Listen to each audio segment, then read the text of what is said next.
Hello everybody.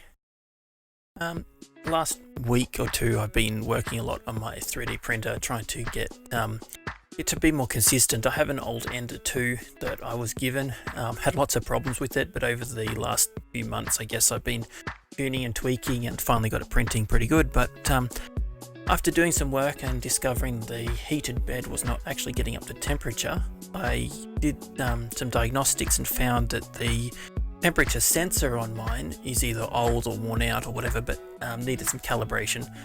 And after doing so and fixing things up and reassembling the printer, I had the hot end crash into one of the bulldog clips that hold the glass plate down, and it caused it to tweak over and cut into the PCB underneath, shorting the 12-volt rail for the heated bed into the input of the thermistor or the microcontroller. Blew up the PCB, blew up the micro. So I've had to order a new one, and I thought in the meantime, while I wait for that, I'll be proactive and get a little bit better at the tool I use to generate my models and watch some tutorials and try to be a bit more proficient and learn some things about it that I'd like to learn. I've been watching some tutorials by a fellow called The Hardware Guy. He actually makes a really good tutorial series on FreeCAD, but there are a few things in it that he overlooks that I feel are pretty important features to know about in FreeCAD. Generally, when I design a object, I like to create a parameterized drawing, but design it in such a way that if you adjust those parameters, you cannot create an invalid object. I.e. things clipping outside of the regions or making weird shapes you wouldn't expect it to make it sort of foolproof. Whereas a lot of people, for some reason, I don't know why they don't use these features, will define constraints like, for example, you have a cylinder, they'll define two parameters, one for inner diameter, one for outer diameter, and if you make the mistake of setting the inner diameter bigger than the outer, you'll break the drawing. So I like to use a different method, and I thought I'd share that here. So what I've done here, I have a initial drawing set up with just a spreadsheet, and I've already pre-filled in parameters that we're going to be using and set up the aliases. You can see over here. We're only defining an outer diameter. We're actually making a mug. By the way, I'll link the original tutorial in the description. I'm not going to go into detail on everything here, but I'm just going to go through my creation process of this object. So what I'm going to do is create a new body. We're going to create a sketch. And we're going to put that sketch on the XY plane. We're actually going to create the body of the mug. We go to the origin point. We're going to create our mug. Now, what I'm going to do is hover over the origin point to make sure it's going to be constrained to the center. So you see it's got the coincidence constraint popping up there on the right of the or the hover on the icon on the cursor. So if we click on that, we now have a circle constrained to the origin. We just need to specify its radius. So we're going to specify the arc or circle radius constraint. Click on the edge, press equals. You could also click on the little formula icon here, but I just press equals. It's the same shortcut as if you were using a spreadsheet in like LibreCalc or Microsoft Excel or whatever, depending on what you're running on. And in here, we're going to use our parameter spreadsheet, and we're going to have the mug diameter divided by 2, because this is a radius, and the diameter, well, it's a diameter, not a radius. So divide by 2 gives us our 45mm mug radius. We'll close that. That's fully constrained, and now we'll pad that, and we'll pad that to the mug. The mug height. Alright, so there's our cylinder, which is the outer body of our mug. So now we've got to create the inner pocket or the fluid or whatever you're using it for, and we're going to create a sketch on the top surface using the exact same process. Create a circle constrained to the center. So we're still at 1 degree of freedom, which is the diameter on that. Now this is where I do things a bit differently. We could create a parameter for inner diameter, but instead I'm defining the thickness.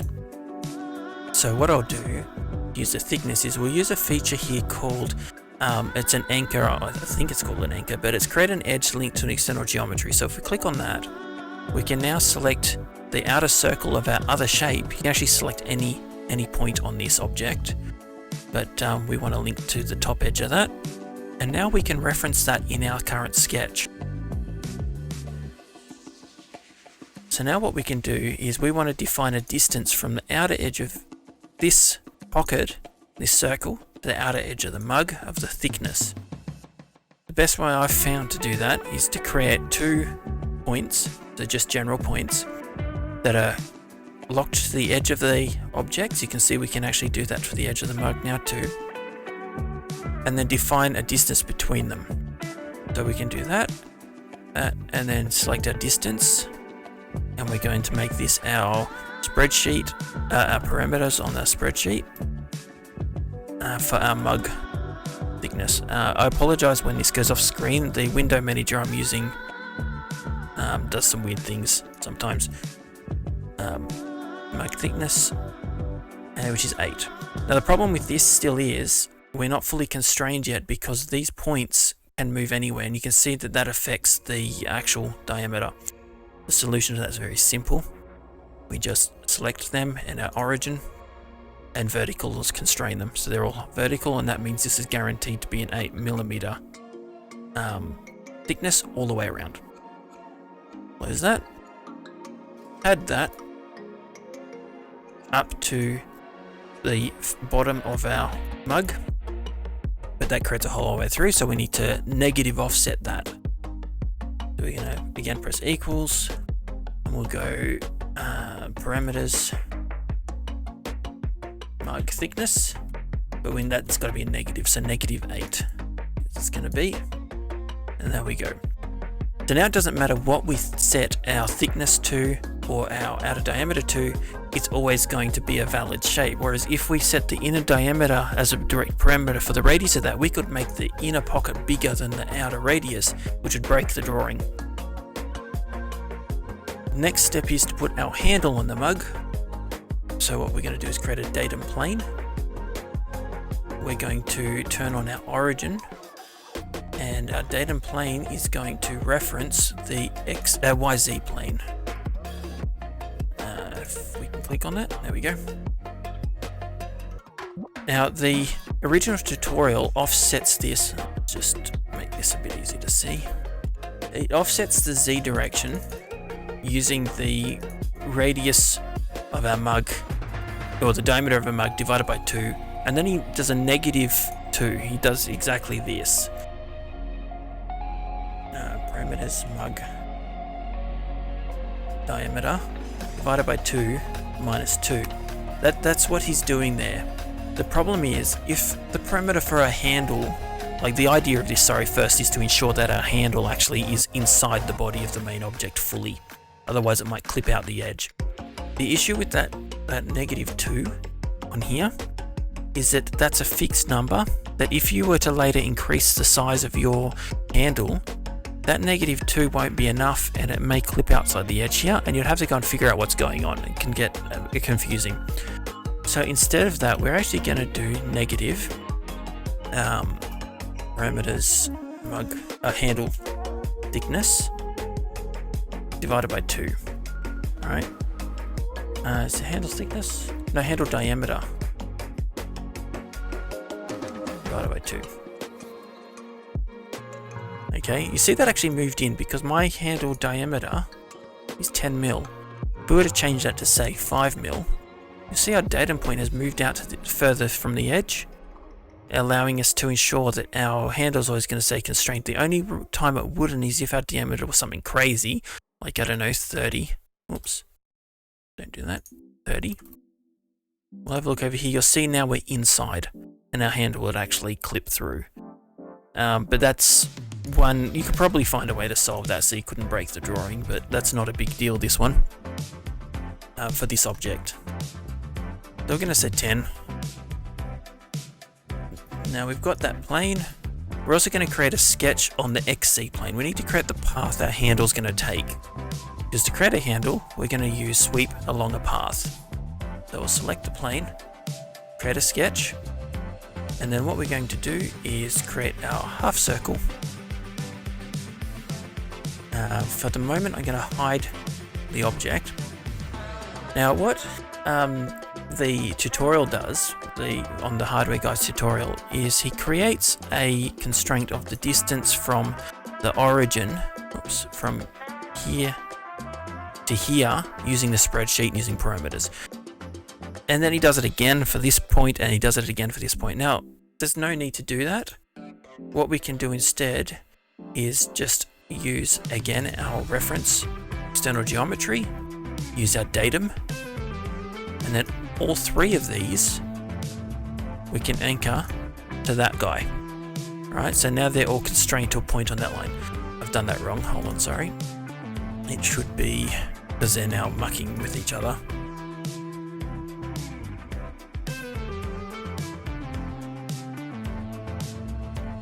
Alright, and then this guy as well.